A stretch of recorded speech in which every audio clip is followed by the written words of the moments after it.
Hello friend. I hope आप सभी अच्छे होंगे और मस्त होंगे। सो दोस्तों, हमने हिंदी व्याकरण सामान्य ज्ञान का पार्ट 25 अपलोड कर दिया है। पार्ट 26 से अगर आपने हमारे पहले वीडियो नहीं देखे तो आप हमारे चैनल की प्ले लिस्ट में जाइए, वहाँ पर आपको सारे वीडियो मिल जाएंगे। वहाँ पर आप एक एक करके सभी वीडियो देख सकते हैं। चलिए क्वेश्चन स्टार्ट करते हैं। क्वेश्चन है आज का। तो जो सो में कौन सा सर्वनाम है आपको बताना है कि जो सो में कौन सा सर्वनाम है, आपको सर्वनाम बताना है। ठीक है। तो प्रश्नवाचक, संबंधवाचक, निश्चयवाचक, इनमें से कोई नहीं। तो आपको इसमें क्या है, जो सो में कौन सा सर्वनाम हो जाएगा, तो इसका राइट आंसर हो जाएगा ऑप्शन नंबर बी, संबंधवाचक हो जाएगा। ठीक है जी, आपको याद रखना है। चलिए नेक्स्ट क्वेश्चन है। बाबा ने मुकेश को डंडा मारा, कौन सा कारक है। आपको इसमें क्या बताना, कारक बताना है कि बाबा ने मुकेश को डंडा मारा, कौन सा कारक है। अपादान, कर्ता, संबोधन या करण।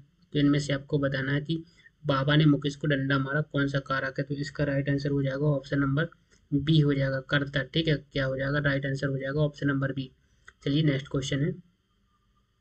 यहाँ पे आता है पेड़ से पत्ता गिरता है में कौन सा कारक है। आपको बताना है पेड़ से पत्ता गिरता है कौन सा कारक है। तो इसमें ऑप्शन है अपादान, अधिकरण, करण या कर्म। ठीक है। तो पेड़ से पत्ता गिरता है कौन सा हो जाएगा। तो यहाँ पे क्या आएगा, से। पेड़ से, यहाँ पे से आता है तो वहाँ पे कौन सा लगाना, आपको अपादान लगा देना। ठीक है। तो option number A right answer हो जाएगा। ठीक है जी, आपको याद रखना है। चलिए नेक्स्ट क्वेश्चन है। मरणासन में कौन सा समास है। आपको बताना है कि मरणासन में कौन सा समास है। तत्पुरुष समास है, तुरंत समास है, कर्मधारय समास है, द्विगु समास है। ठीक है। तो मरणासन में कौन सा समास हो जाएगा जी, आपको बताना है। तो इसका राइट आंसर हो जाएगा ऑप्शन नंबर ए, तत्पुरुष समास हो जाएगा। ठीक है जी, याद रखना है। चलिए नेक्स्ट क्वेश्चन है।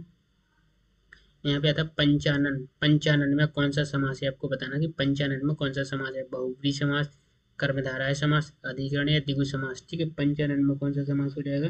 तो इसका राइट आंसर हो जाएगा ऑप्शन नंबर ए, बहुव्रीहि समास हो जाएगा। पंचानन में कौन सा समास हो जाएगा, बहुव्रीहि समास हो जाएगा। ठीक है जी, आपको याद रखना। नेक्स्ट है, किस शब्द में वृद्धि संधि है। आपको बताना कि किस शब्द में वृद्धि संधि है। तो रमेश, किंचित, निरोग, सदैव। यहाँ पे सदैव गलत लिखा है, सदैव में दो मात्राएं आती है। ठीक है, सदैव में दो मात्राएं लिखती हैं। ठीक है, यहाँ पे मिस्टेक हो गया। तो जहाँ पर भी आपको देखना कि वृद्धि संधि पूछे, वहाँ पर आपको जहाँ पर जिसमें दो मात्राएं हैं उसको सही राइट आंसर लगा देना। तो इसका राइट आंसर हो जाएगा ऑप्शन नंबर डी, सदैव। इसमें क्या डबल मात्राएं होती है सदैव में।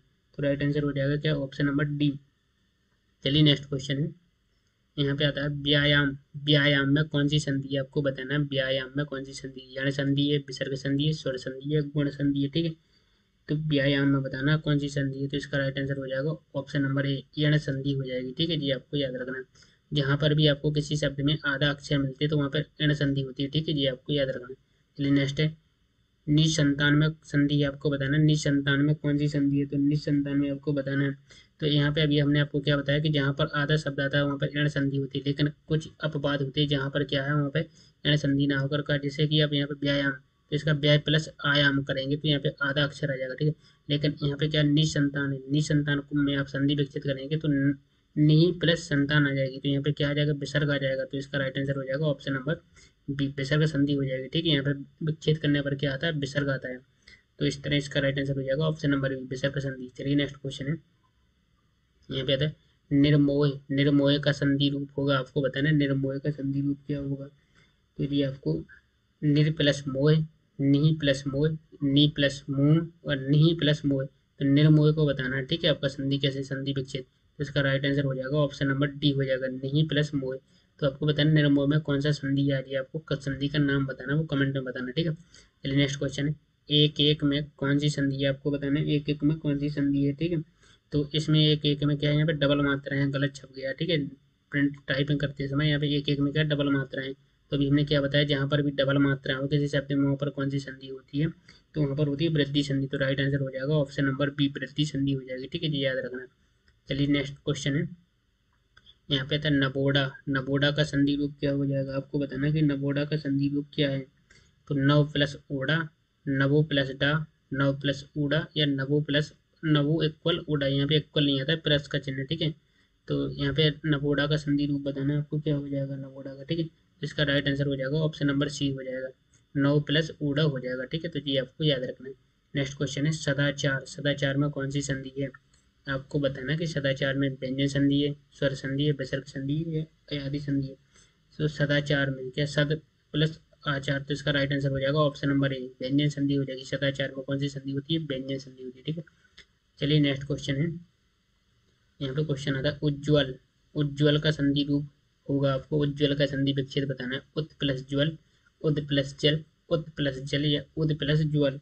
तो उज्ज्वल में कौन सा हो जाएगा, तो इसका राइट आंसर हो जाएगा ऑप्शन नंबर ए, उत प्लस ज्वल हो जाएगा। तो राइट आंसर हो जाएगा ऑप्शन नंबर ए।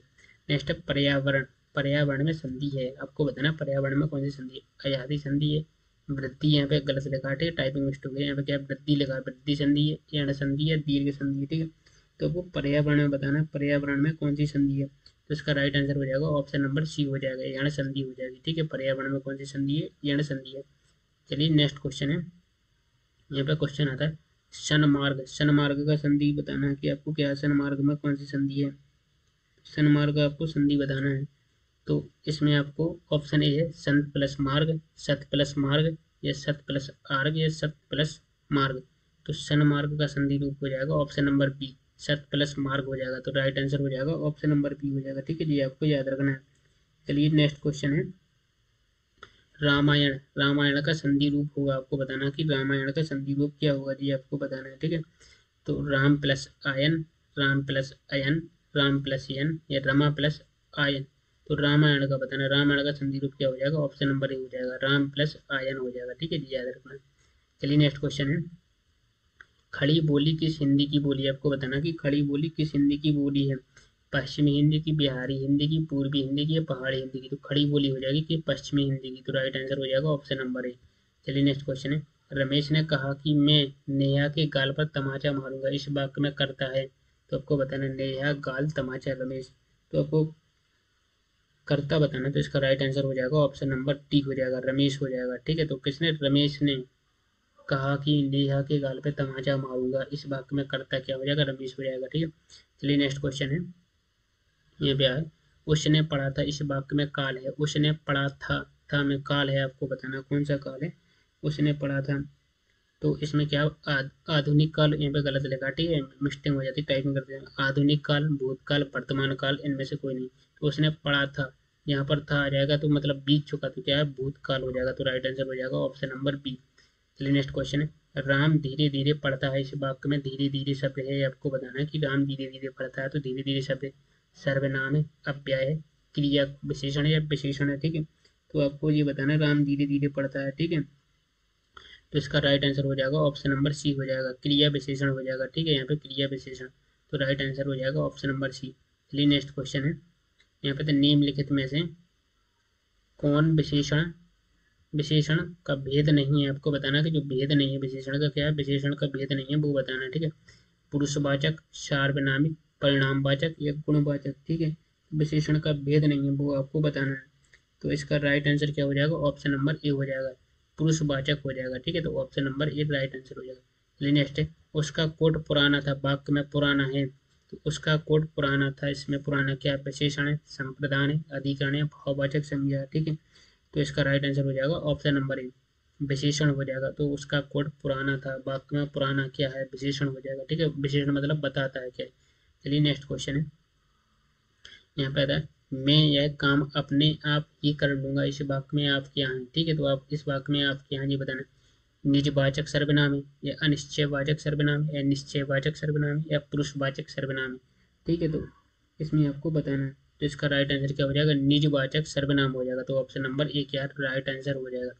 नेक्स्ट है गुरु किसका विलोम है, आपको बताना गुरु का विलोम क्या हो जाएगा, ठीक है। गुरु का विलोम क्या होता है, तो गुरु का निम्न होता है, लघु होता है, अध्यापक होता है, छात्र होता है। तो गुरु का विलोम क्या होता है, लघु होता है। तो राइट आंसर क्या हो जाएगा, ऑप्शन नंबर बी।